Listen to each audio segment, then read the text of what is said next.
સુરતના સારોલીમાં ફાયરિંગ મામલો. મહિલા મિત્રને લીધે ફાયરિંગ થયું હોવાનું સામે આવ્યું.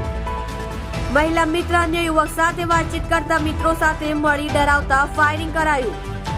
દેવ સોલંકીએ તેમના મિત્ર સુરેશને બોલાવી ફાયરિંગ કરાવ્યું હતું. પોલીસે દેવ સોલંકીની ધરપકડ કરી હત્યાની કોશિશની ફરિયાદ નોંધી.